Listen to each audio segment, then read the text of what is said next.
How to use the let function in Excel. The let function in Excel allows you to assign names to values or calculations, making your formulas easier to read and understand. Let's explore how to use it with a practical example. Here, we have sales data for each SKU across different quarters.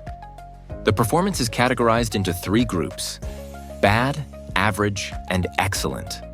We've already calculated the average in one column and used an if statement in another column to classify the performance.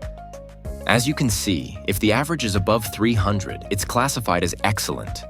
Between 200 and 300, it's average. And below 200, it's considered bad.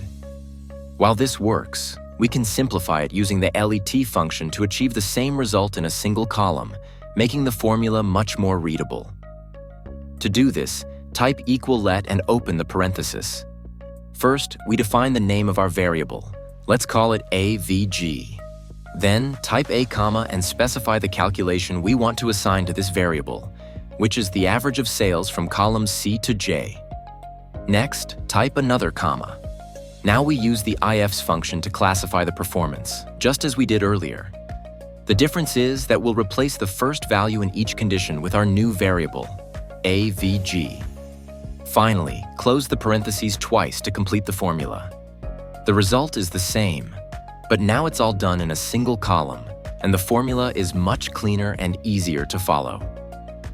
If you found this video helpful, don't forget to like and subscribe for more tips like this.